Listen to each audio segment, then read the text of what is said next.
이 시간 사랑을 더하라는 제목으로 말씀을 전하겠습니다.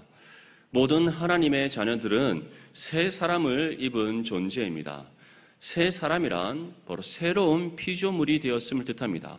그렇다면 새로운 피조물이란 무엇인가? 바로 새롭게 창조된 존재다라는 뜻을 가지고 있습니다. 그렇다면 우리는 여기에서 한 가지 의문을 가지게 됩니다.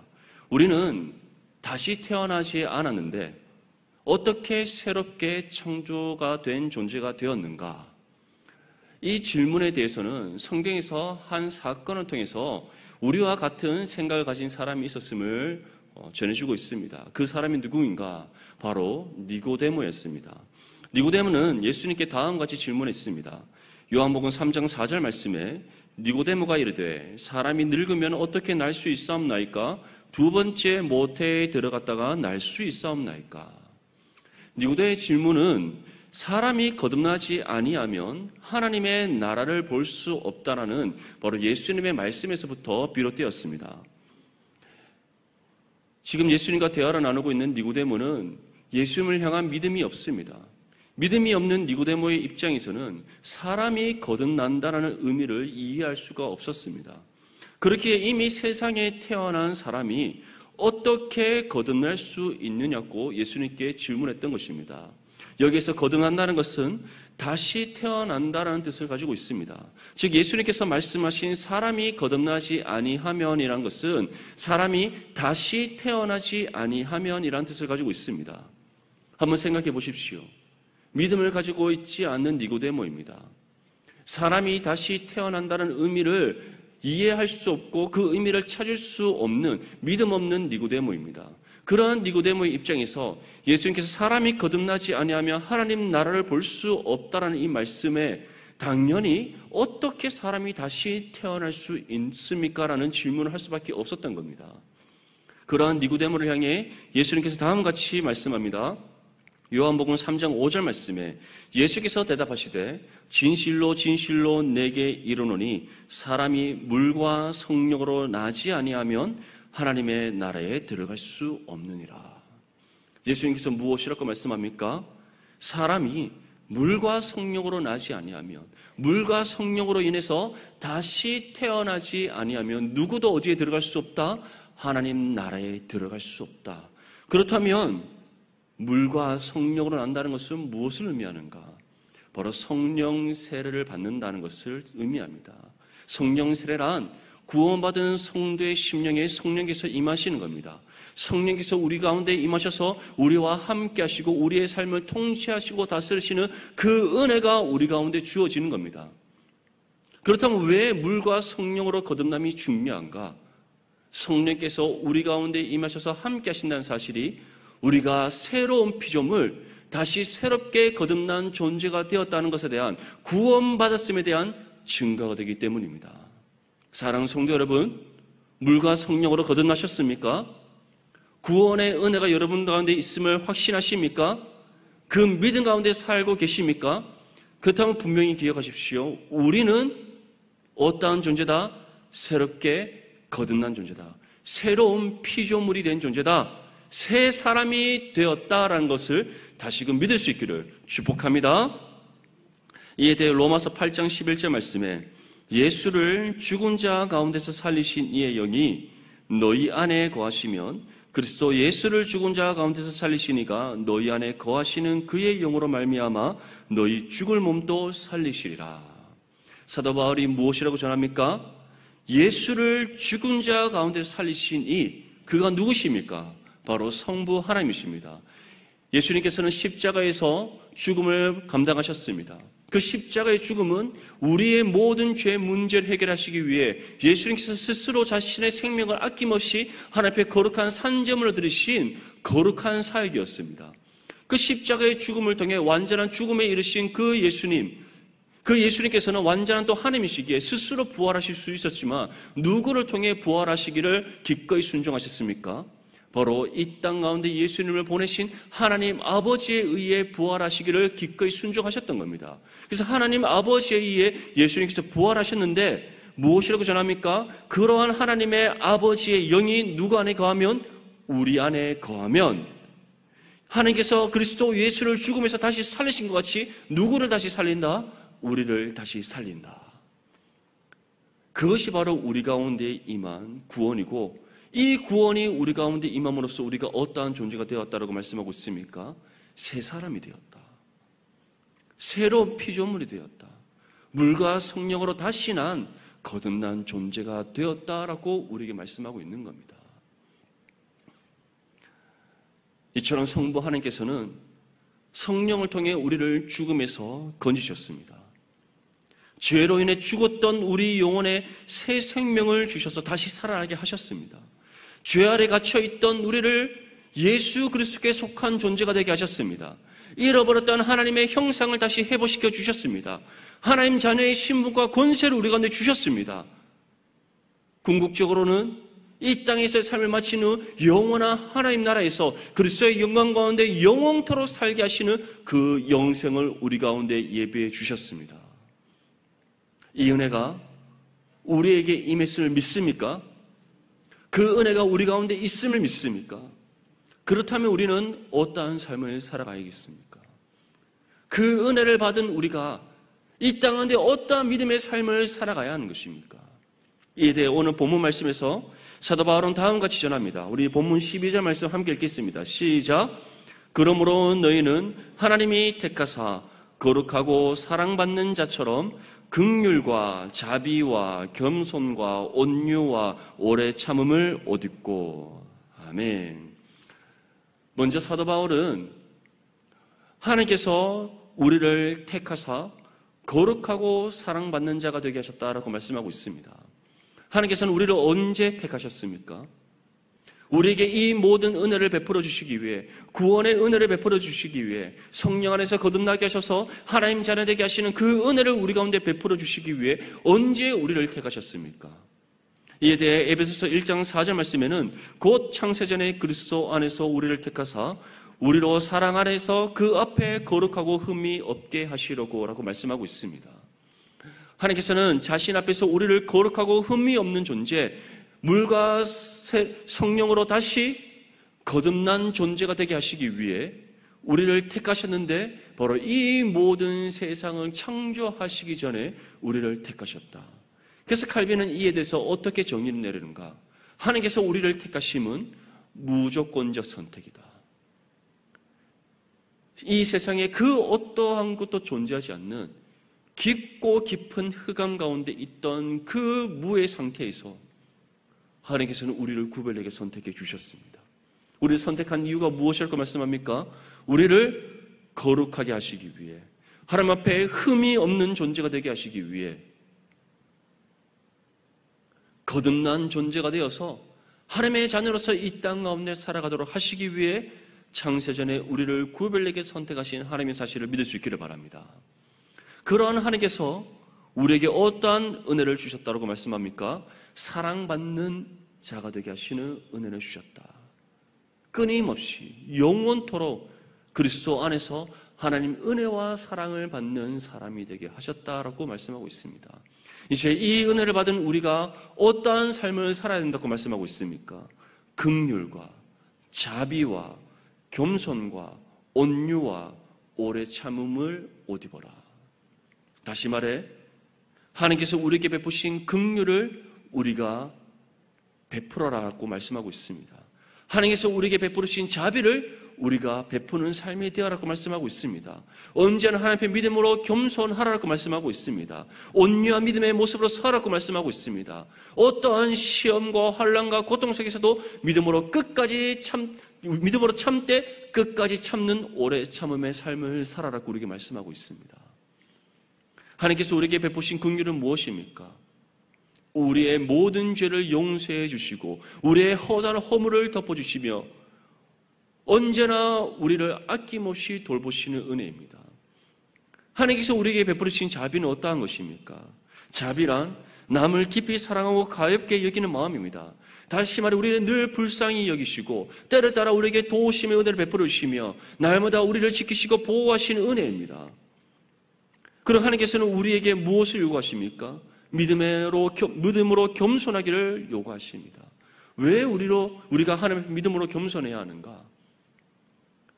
우리가 하나님 앞에 구원받음에 있어서 하나님께서는 우리에게 그 어떠한 조건을 제시하지 않으셨습니다. 우리에게 무엇을 요구하지 않으셨습니다. 값없이 우리에게 베풀어 주신 그리스도의 십자가 사랑이며 우리에게 베풀어 주신 구원의 은혜입니다. 그 은혜 받을 자격 없는 우리가 하나님께서 우리를 창세전 구별되게 선택하셨고 우리를 거룩하고 흠이 없는 존재로 세우시고자 뜻을 정하셨다는 그 이유 하나만으로 우리를 구원하셨는데 또 그 사실을 우리가 믿는다면 어떻게 하나님 앞에 겸손하지 않을 수 있겠습니까? 그 어떠한 것도 하나님 앞에 내세울 것 없고 자랑할 것 없으며 우리가 구원받음에 있어서 그 어떤 공로와 또는 우리가 구원받을 만한 그 어떤 자격과 조건을 갖추지 못한 존재였는데 그러한 우리가 구원받았다는 그 사실 하나만으로도 항상 하나님 앞에 믿음의 겸손함으로 나아가는 것이 마땅하지 않겠습니까? 하나님부터 끊임없이 사랑받는 사람으로서 구원의 은혜와 그리스도의 십자가 사랑 안에서 거하는 삶을 살아가는 하나님의 자녀라면 당연히 하나님 앞에 믿음으로 겸손할 수밖에 없다는 사실을 기억할 수 있기를 바랍니다. 그래서 진정으로 믿음의 성도는 나의 나됨을 자랑하지 않는 것입니다.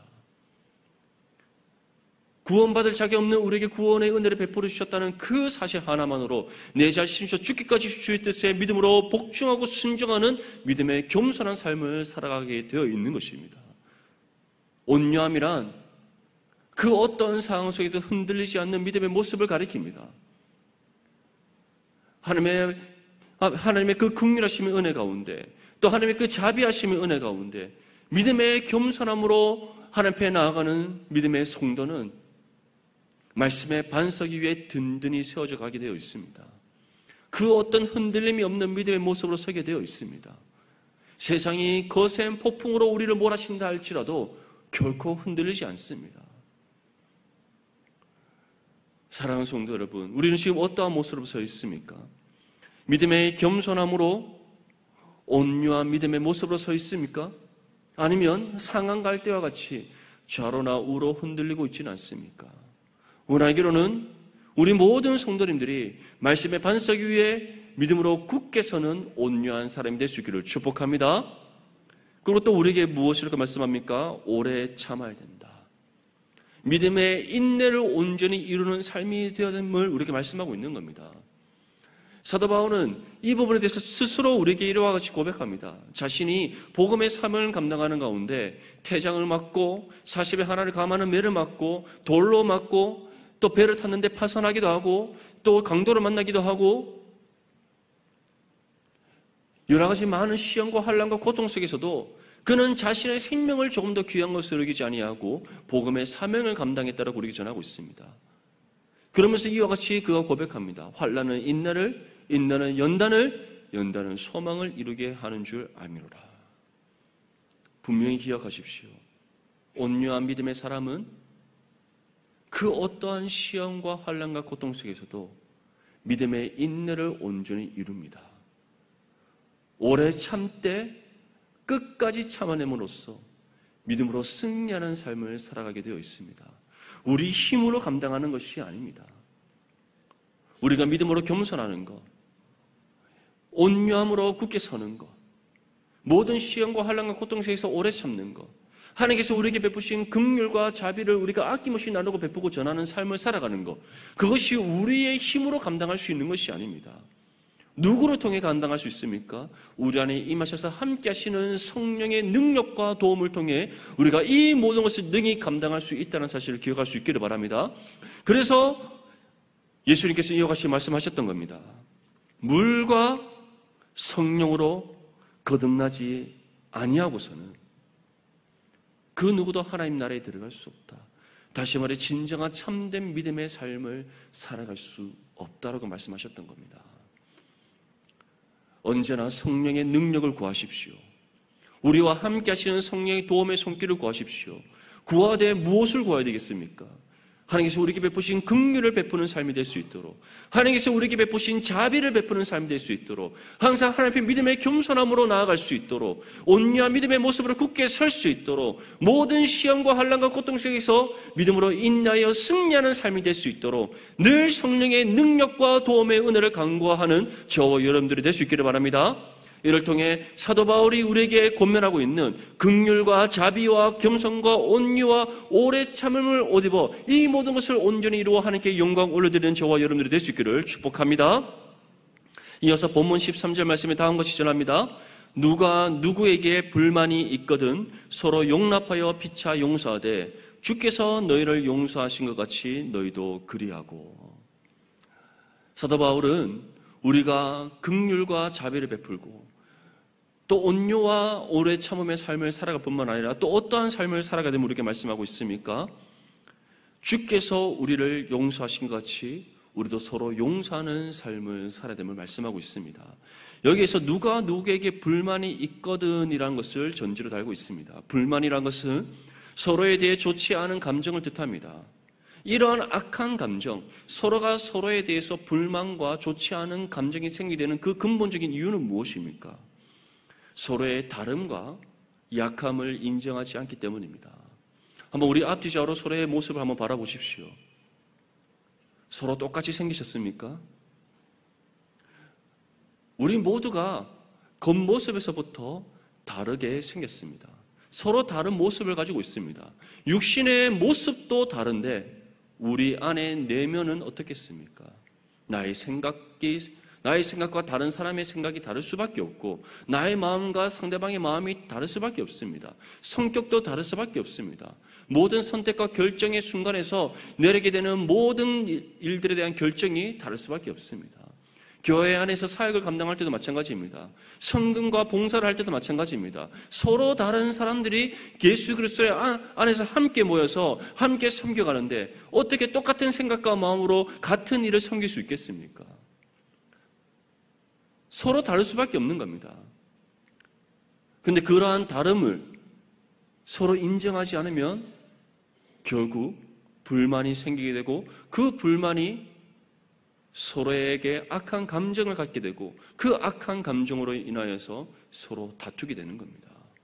서로의 약함을 인정하지 않는 것도 마찬가지입니다. 우리 중에 완전한 사람이 있습니까? 완벽한 사람이 있습니까? 아무도 완전하지 않고 완벽하지 않습니다. 아무리 우리가 모든 일들을 또 내게 주어진 어떠한 일들을 완전하고 완벽하게 하고자 할지라도 실수할 수밖에 없습니다. 허물과 티가 생겨날 수밖에 없습니다. 왜냐?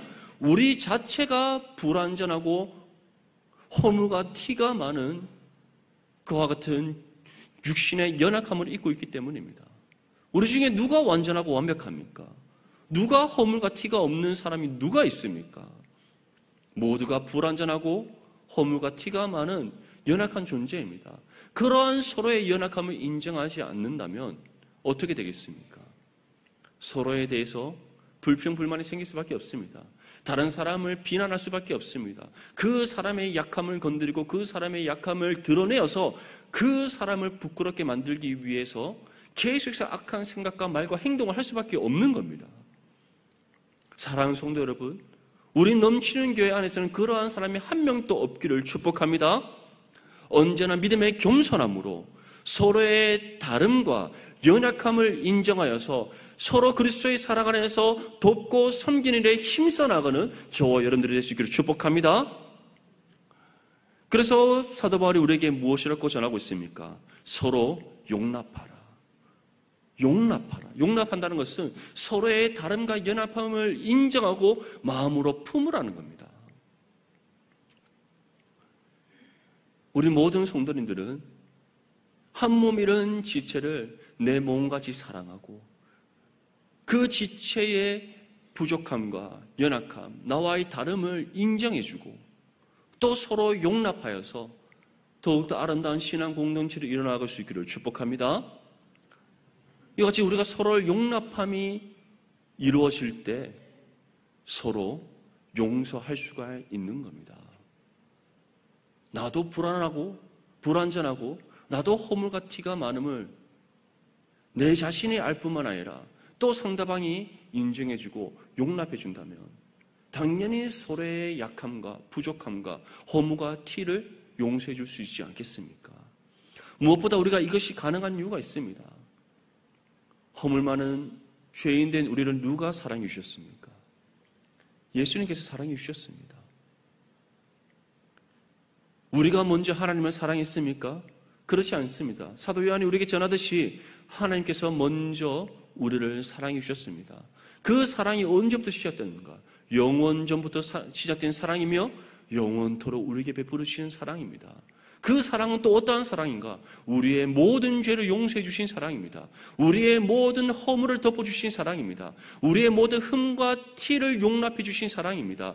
우리의 모든 것들을 있는 그대로 받아들여 주시고 품어주시며 긍휼히 여기시고 자비의 은혜를 베풀으신 사랑입니다. 근데 그 사랑을 하나님께서 우리에게 어떻게 베풀어 주셨습니까? 값없이 베풀어 주셨습니다. 거저 베풀어 주셨습니다. 그 사실을 믿는 하나님의 자녀라면, 또 그 사랑 안에 우리가 살아가고 있고 그 사랑이 끊임없이 우리의 심령 가운데 공급되어지고 우리의 삶과 함께하고 있다는 사실을 믿는다면 어떻게 우리가 한 몸이는 지체를 내 몸같이 사랑하지 않을 수 있겠습니까? 어떻게 우리가 서로의 부족함과 연약함을 인정하지 않을 수 있겠습니까? 서로의 다름을 어떻게 우리가 용납하지 않을 수 있겠습니까? 어떻게 우리가 서로를 용서하지 않을 수 있겠습니까? 진정으로 그리스도의 사랑 안에서 그 사랑을 공급받으며 살아가는 하나님의 자녀라면 서로의 다름과 부족함과 연약함과 허물과 티를 인정해주고 용납하고 용서할 수 있다는 사실을 기억할 수 있기를 바랍니다. 우리 모든 성도님들은 이러한 그리스도의 사랑을 믿음으로 몸소 실천하여 더욱더 아름다운 그리스도의 사랑이 충만한 우리 넘치는 교회를 이뤄갈 수 있기를 축복합니다. 예수님께서는 이에 대해 다음과 같이 말씀합니다. 마태복음 7장 3절에서 5절 말씀에 어찌하여 형제의 눈 속에 있는 티는 보고 내 눈 속에 있는 들보는 깨닫지 못하느냐? 보라, 내 눈 속에 들보가 있는데 어찌하여 형제에게 말하기를 나로 내 눈 속에 있는 티를 빼게 하라 하겠느냐? 외식하는 자여, 먼저 내 눈 속에서 들보를 빼하라. 그 후에야 밝히 보고 형제의 눈 속에서 티를 빼리라. 우리가 구원받은 하나님의 자녀를 하면서 상대방의 다름을 인정해 주지 않고 연약함과 그의 부족함을 우리가 긍휼히 여기지 않고 자비를 베풀지 않게 되는 그 이유가 무엇인가? 우리의 눈을 가리고 있는 죄의 들보는 보지 못한 채 상대방의 눈 속에 들어있는 우리가 눈으로 확인하기도 어려운 그 티를 발견하여 빼려고 하기 때문입니다. 그렇다면 이러한 일들이 왜 일어나게 되는가? 바로 우리가 주님께서 베푸르신 사랑을 잊어버린 채 스스로 교만에 빠져버리기 때문입니다. 교만은 패망의 선봉이라는 사실을 기억할 수 있기를 바랍니다. 교만은 시기와 질투를 낳게 된다는 사실을 기억할 수 있기를 바랍니다. 왜 상대방의 눈 속에 있는 티를 빼려고 합니까? 그 상대방을 시기 질투하기 때문입니다. 어떻게든 그 상대방의 티를 발견하여 그 상대방을 나보다 못한 존재로 만들고자 하는 그 교만에서 비롯된 시기와 질투의 마음이 우리의 생각과 마음을 사로잡고 있기 때문입니다. 사단이 가장 원하는 것은 무엇입니까? 우리가 내 눈을 가리고 있는 죄의 들보를 발견하지 못하고 교만에 빠져 시기와 질투가 우리의 생각과 마음을 사로잡혀 상대방의 눈 속에 있는 티를 발견하고자 하는 그와 같은 어리석은 수고와 노력을 하는 것, 그것이 사단이 가장 기뻐하는 일이 아니겠습니까? 사랑하는 성도 여러분, 상대방의 눈 속에 있는 티를 빼려고 하는 것이 아니라 우리의 눈을 가리고 있는 죄의 들보를 먼저 발견하여 빼낼 수 있기를 바랍니다. 그러한 믿음의 성도는 결코 교만함에 빠지지 않습니다. 시기와 질투라는 악한 감정에 사로잡히지 않습니다. 믿음의 겸손함으로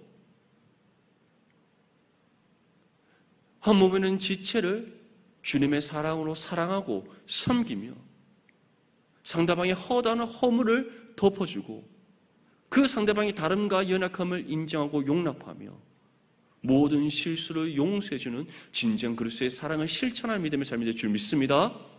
우리 모든 성도님들은 바로 이와 같은 그리스도의 사랑에 붙들림 받은 믿음의 삶, 그리스도의 사랑이 충만한 믿음의 삶, 그 사랑을 몸소 삶으로 실천하여서 주님으로부터 착하고 충성된 종이라 칭찬받는 믿음의 삶이 될 수 있기를 축복합니다. 마지막으로 본문 14절 말씀 함께 읽겠습니다. 시작. 이 모든 것 위에 사랑을 더하라. 이는 온전하게 매는 띠니라. 아멘. 바울은 마지막으로 이 모든 것 위에 사랑을 더하라고 권면하고 있습니다. 이 모든 것이 무엇입니까? 지금까지 말한 모든 권면의 말씀, 즉 긍휼과 자비와 겸손과 온유와 오래 참음을 옷 입는 것, 또한 서로 용납하여 피차 용서하되 주께서 우리를 용서하신 같이 서로 용서하는 것, 이 모든 것 위에 무엇을 더 해야 된다고 말씀하고 있습니까? 예수님의 십자가 사랑을 더하라는 겁니다. 그것은 곧 우리가 사랑을 행하되 예수 그리스도의 십자가의 사랑을 우리의 삶으로 실천하는 삶을 살아갈 때 우리의 삶이 끝나는 그 순간까지 이 그리스도의 사랑이 우리의 삶을 통해 끊임없이 흘러가고 실천될 수 있도록 내 자신을 저 죽기까지 주님 앞에 복종하라는 겁니다. 이러한 믿음의 삶이 성령께서 우리와 함께 하시기에, 성령께서 때를 따라 우리에게 돕는 은혜의 손길을 베풀어 주시기에, 우리에게 날마다 능력을 공급해 주시기에 우리가 능히 감당할 수 있다는 사실을 다시금 기억할 수 있기를 축복합니다. 우리가 스스로 행하는 것이 아닙니다. 우리의 힘과 노력으로 감당하는 것이 아닙니다. 하나님의 영이신 성령께서 우리와 함께 하시기에, 그 성령께서 우리 가운데 능력을 베풀어 주시기에, 도움의 손길을 우리 가운데 베풀어 주시기에 우리가 하나님의 긍휼과 자비와 겸손과 온유와 오래 참음을 옷 입어 행할 수 있습니다. 서로 용납하여 피차 용서하되 주께서 우리를 용서하신 것 같이 서로 용서하는 삶을 살아갈 수 있습니다. 그리고 이 모든 것 위에 예수 그리스도의 십자가 사랑을 덧입어서 끊임없이 우리의 육신의 삶이 마치는 그 순간까지 우리가 하나님 나라에서 영생을 누리는 그 삶이 우리 가운데 있기까지 예수 그리스도의 십자가 사랑으로 충만하고 그 사랑을 이 땅 가운데 베풀고 전하고 실천하는 믿음의 삶을 살아갈 수 있을 줄 믿습니다. 오늘날 이 시대는 사랑이 메마른 시대라 할 수 있습니다. 오늘날 이 시대는 서로의 다름을 인정하지 않는 시대라 할 수 있습니다. 오늘날 이 시대는 약육강식의 시대로서 어떻게든 상대방을 짓밟고 일어서지 않으면 성공할 수 없다라는 것이 모든 사람들의 머리에 인식되어져 있는 시대를 할 수 있습니다. 그래서 우리는 직접 우리의 눈으로 보게 됩니다. 그 어린 아이들 때부터 부모들이 최고가 되게 만들고자 이 약육강식의 방식으로 애들에게 주입한다는 것을 우리 눈으로 보고 있지 않습니까? 하지만 성경은 그렇게 우리에게 가르치고 있지 않습니다. 예수님께서 우리에게 전하신 하나님 나라의 방식은 그렇지 않습니다. 나의 나됨을 내려놓고 서로의 다름과 연약함을 인정하고 그리스도의 사랑으로 서로 사랑하되 끝까지 사랑하는 삶을 살아가는 겁니다. 주님께서 우리를 용납하고 용서해 주셨듯이 서로 용납하고 용서하는 삶을 살아가는 겁니다. 믿음의 겸손함으로, 하나님의 믿음의 온유함으로, 믿음의 인내로 하나님의 긍휼과 자비를 베푸는 삶을 살아가는 것입니다. 우리가 이러한 그리스도의 사랑을 끊임없이 나누고 베푸고 전하며 우리의 삶으로 실천할 때 그러한 우리의 삶을 통해 이 시대가 바뀔 줄 믿습니다. 이 세상이 변화될 줄 믿습니다. 하나님의 놀라운 복음의 역사가 그리스도의 사랑을 믿음으로 온전히 실천하는 우리의 삶을 통해 이 땅 가운데 이루어질 줄 믿습니다. 우리 모든 넘치는 교회 성도님들이 예수 그리스도의 사랑에 붙들림 받고 그 사랑이 충만하며 성령의 능력과 도움의 손길 가운데 그리스도의 십자가 사랑을 온전히 나누고 베푸고 전하고 실천함으로써 하나님 나라를 이루어가는 귀하게 쓰임받는 믿음의 삶, 이 시대를 변화시켜 나가고 이 세상 가운데 하나님의 살아계심을 증거하며 무엇보다 세상과 구분하며 나타내는 거룩한 믿음의 성도들이 될 수 있기를 주님의 이름으로 축복합니다.